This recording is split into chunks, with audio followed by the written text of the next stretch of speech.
Hello guys, कैसे हो आप सब लोग। मैं प्रतिमा स्टूडेंट चैनल में आपको बहुत हार्दिक स्वागत है। तो गाइस, जैसे कि हम लेकर आ रहे थे भाई आपके लिए यूपी टेट की जो यूपी टेट में आपका पर्यावरण का सिलेबस था, ठीक है गाइस, हम उसकी क्लासेस आपको कंप्लीट करा रहे थे, ठीक है दोस्तों। जिसमें कि आपकी 6 क्लासेस हो गई थी, 7वीं क्लास आज स्टार्ट होती है।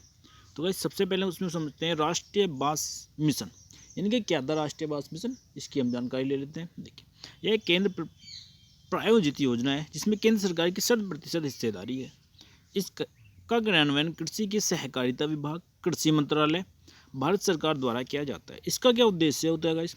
इसका उद्देश्य अंतर्गत क्षेत्र के आधार पर क्षेत्रीय विभेदित रणनीति अपनाकर बांस क्षेत्र के समग्र विकास को बढ़ावा देने का प्रावधान है। ठीक है गाइस, क्या है राष्ट्रीय बांस नीति? नेक्स्ट आता है राष्ट्रीय स्वच्छ गंगा मिशन, जिसे हम कहते हैं NMCG। राष्ट्रीय स्वच्छ गंगा मिशन राष्ट्रीय गंगा नदी घाटी प्राधिकरण की क्रियान्वयन विंग है, यानी कि योजना है। इसका गठन वर्ष 2011 में सोसाइटी पंजीकरण अधिनियम 1860 के अंतर्गत एक सोसाइटी के रूप में किया गया था। ठीक है दोस्तों। नेक्स्ट आती है आपकी भी राष्ट्रीय पर्यावरण जागरूकता अभियान। राष्ट्रीय स्तर पर पर्यावरण के प्रति जागरूकता पैदा करने के उद्देश्य से 1986 में राष्ट्रीय पर्यावरण जागरूकता अभियान शुरू किया गया था। भारत में पर्यावरण संरक्षण से संबंधित विभिन्न संगठन हैं। ठीक है दोस्तों, उनके बारे में जान लेते हैं भाई हम। जैसे नंबर 1, भारतीय पशु कल्याण animal welfare board of India. भारतीय पशु कल्याण बोर्ड देश में पशु कल्याण को बढ़ावा देने वाला तथा पशु कल्याण कानूनों पर सलाह देने वाला एक वैधानिक सलाह निकाय है। इसका गठन 1962 में पशु क्रूरता निवारण अधिनियम 1960 की धारा 4 के अंतर्गत किया गया। ठीक है गाइज, नेक्स्ट आता है बोर्ड पशु कल्याण के मुद्दों पर भारत सरकार को सलाह देने, पशु कल्याण संगठनों को अनुदान प्रदान करने और यह सुनिश्चित करने का काम करता है कि देश में पशु कल्याण कानूनों का अच्छे से पालन हो रहा है। नेक्स्ट आता है दोस्तों राष्ट्रीय जैव विविधता प्राधिकरण NBA, जिसे हम बोलते हैं नेशनल बायोडाइवर्सिटी अथॉरिटी। ठीक है कोई दोस्तों, इसमें क्या होता है इसके बारे में जान लेते हैं। भारत के जैव विविधता अधिनियम 2002 को क्रियान्वित करने के लिए राष्ट्रीय जैव विविधता प्राधिकरण की स्थापना 2003 में की गई। कब की गई इसकी स्थापना? 2003 में। NBA राज्य सरकारों को जैव विविधता के क्षेत्रों में के चयन, उनका विरासत स्थल के रूप में महत्व और ऐसी विरासत स्थलों के प्रबंधन के उपाय संबंधी सलाह देता है। नेक्स्ट आता है दोस्तों राष्ट्रीय जैव विविधता प्राधिकरण का मुख्यालय चेन्नई में है। नेक्स्ट आता है केंद्रीय चिड़ियाघर प्राधिकरण सेंट्रल जू अथॉरिटी CZA। ठीक है दोस्तों, इसकी बात जान लेते हैं हम। भारत सरकार द्वारा 1992 में नई दिल्ली में स्थापित केंद्रीय चिड़ियाघर एक स्वायत्त शासी निकाय है। बोर्ड के एक अध्यक्ष, 10 सदस्य और 1 सदस्य सचिव होते हैं। कितने अध्यक्ष? 1 अध्यक्ष, 10 दोस्तों सदस्य और 1 सदस्य सचिव। टोटल इसमें 12 कैंडिडेट हो गए। प्राधिकरण का मुख्य उद्देश्य वन्यजीवों के संरक्षण के राष्ट्रीय प्रयासों को पूर्ण करना है। नेक्स्ट आता है दोस्तों राष्ट्रीय गंगा नदी बेसिन प्राधिकरण national Ganga river basin authority NGRBA। राष्ट्रीय गंगा नदी बेसिन प्राधिकरण की स्थापना पर्यावरण संरक्षण अधिनियम 1986 के तहत फरवरी 2009 में की। यह केंद्र एवं राज्य की योजना, वित्त निगरानी और संयोजन करने वाली संस्था है। नेक्स्ट आता है दोस्तों भारतीय वन्यजीव trust wild life trust of India. भारतीय वन्यजीव ट्रस्ट प्रकृति की सेवा को समर्पित भारत का एक अग्रणी संगठन है। यह गैर सरकारी संगठन 1998 में संस्थापित हुआ। वन्यजीव अपराध नियंत्रण ब्यूरो यानी कि WCCB, wild life crime control bureau. ठीक है दोस्तों, क्या आता है? भारत सरकार ने वन्यजीव संरक्षण अधिनियम 1972 में संशोधन करके 6 जून 2007 को वन्यजीवन अपराध नियंत्रण ब्यूरो एक सांविधिक संस्था के रूप में गठन किया। इस ब्यूरो का मुख्यालय नई दिल्ली में है। इसके 5 क्षेत्रीय कार्यालय दिल्ली, मुंबई, कोलकाता, चेन्नई तथा जबलपुर में है। राष्ट्रीय वानिकी वनीकरण और इको विकास बोर्ड। ठीक है दोस्तों, क्या होता है इसे भी जान लेते हैं। पर्यावरण एवं वन मंत्रालय द्वारा 1992 में राष्ट्रीय वनीकरण और इको विकास बोर्ड की स्थापना की गई।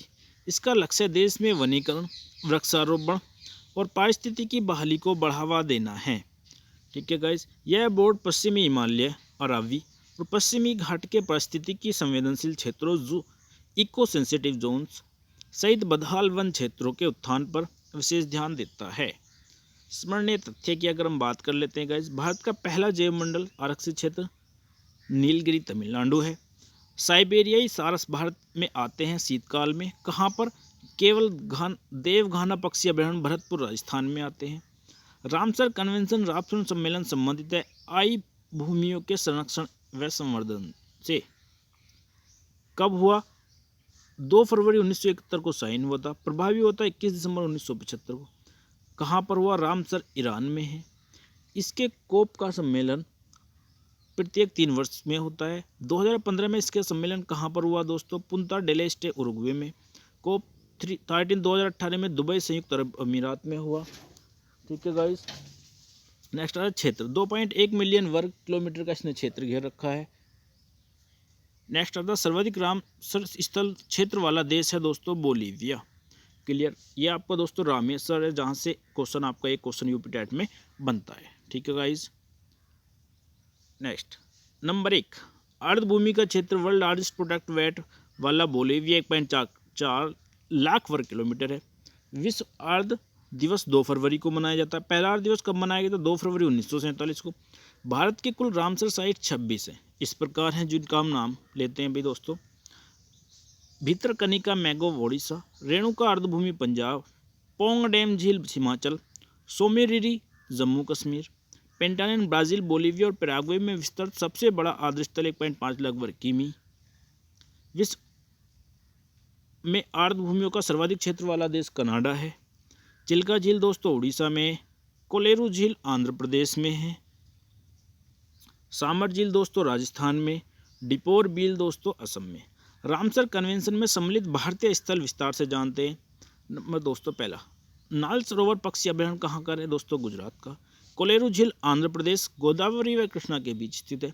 चिल्का झील दोस्तों उड़ीसा।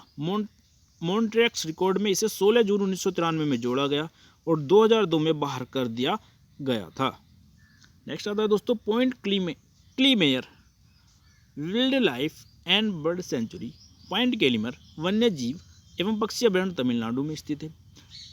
वेम्बनान को आर्द्र स्थल है, दक्षिण भारत का सबसे बड़ा केरल ब्राक्सिसी और अर्ध उष्ण वेटलैंड है। अष्टमुंडी केरल में स्थित है दोस्तों। संस्थान कोटा झील केरल में स्थित है। यहाँ पर काबोरस जो कि लार्वा है पाया जाता है। यह झील के समस्त बैक्टीरिया को मार देता है, जिससे यह जल स्वच्छ होता है। भितरकनिका मैंग्रोव उड़ीसा में यह पर एक गहीरमाथा बीच है, जो कि ओलिव रिडले नामक कछुओं का प्रजनन स्थल है। यहाँ अंडे देने के लिए यहाँ पर समुद्री घड़ियाल का देश में सर्वाधिक घनत्व है और यहाँ पर दोस्तों मैंग्रोव विविधता सुंदरवन से भी ज़्यादा है। पूर्वी कलकत्ता वेटलैंड पश्चिम बंगाल में। रुद्र सागर झील दोस्तों त्रिपुरा में। लोकटक झील दोस्तों मणिपुर। इसे मॉन्ट्रियक्स रिकॉर्ड में 16 जून 1993 को जोड़ा गया था। कारण पर्यावरणीय समस्या जैसे वनों की अत्यधिक कटाई, वाटर हाइसिंग का अत्यधिक विस्तार। डिपोर बिल दोस्तों असम में। सांबर झील राजस्थान। केवलादेव राष्ट्रीय पार्क दोस्तों राजस्थान में इसे 4 जुलाई 1990 में शामिल किया गया। यह विश्व धरोहर स्थल, राष्ट्रीय पार्क और पक्षी अभयारण्य शामिल करने का कारण जलाभाव व असंतुलित चारवाई। यहाँ पर एक घास पालम डिस्चिचम बहुतायत से पाया जाता है, जिसके कारण यहाँ पर साइबेरिया सारस का आना काफ़ी कम हुआ, क्योंकि यह घास उपयुक्त नहीं है। नेक्स्ट आता है दोस्तों ऊपरी गंगा नदी। कहाँ पर पाई जाती है? उत्तर प्रदेश ब्रजघाट के नरोरा तक। सोमिरो जम्मू एवं कश्मीर में। यह ब्लैक नेक कारण काले गर्दन वाला सारस तथा बार हेड ग्रेसिस के लिए चीन स्थल के बाद एकमात्र प्रजनन स्थल है। यहाँ पर गैर तिब्बतन भेड़ और तिब्बतियन जंगली गधा पाए जाते हैं, जो कि स्थानिक प्रजाति हैं। कोरजोक यह दुनिया का सर्वाधिक कल्टीवेटेड स्थल है। ठीक है गाइस, नेक्स्ट आता है भाई आपका चंदेरताल आर्द्र स्थल हिमाचल प्रदेश में पाए जाते हैं। पाए जाने वाले जीव जंतु snow leopard, Himalayan ibex, golden eagle, blue sheep. Renuka आर्द्र स्थल हिमाचल प्रदेश दोस्तों। हरीके झील पंजाब है। कांजली पंजाब। मानसर झील दोस्तों श्रीनगर में। होकेसर आदि स्थल जम्मू कश्मीर, वुलर झील दोस्तों जम्मू कश्मीर, भोज आदि स्थल मध्य प्रदेश, रोपर आदि स्थल दोस्तों पंजाब। भारत का राष्ट्रीय जलीय जीव है दोस्तों डॉल्फिन। ठीक है गाइस। नेक्स्ट आता है आपका, भारत सरकार जलवायु एवं पर्यावरण का अध्ययन का राष्ट्रीय संस्थान गंडकी में स्थापित है। कहाँ पर स्थापित है दोस्तों? ये गंडकी में। बाघों का घनत्व विश्व में सर्वाधिक काजीरंगा राष्ट्रीय पार्क असम में, जो कि एक सींग वाले गैंडों के लिए प्रसिद्ध है। प्रथम विश्व बाघ सम्मेलन 2010 में दिल्ली में हुआ था। सबसे ज्यादा बाघ जिम कॉर्बेट राष्ट्रीय उद्यान उत्तराखंड में पाए जाते हैं। ठीक है। गाजर घास या कांग्रेस घास किसे क्या होती है? हानिकारक होती है। लेंटाना घास, यह मैक्सिको से आई विदेशी पादप है जो जैव विविधता को हानि पहुंचा रही है। इसके हरे पेड़ों में भी आग पकड़ लेती है। अल्फा घास, यह चारे के रूप में प्रयोग होता है। भारत में प्राइमेट की 19 प्रजातियां पाई जाती हैं। होल्कान गिब्बन भारत का एकमात्र कपी है।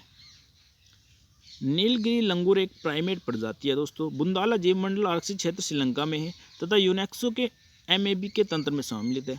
टुमारोज बायोडाइवर्सिटी पुस्तक के लेखक लेखिका दोस्तों वंदना शिवा।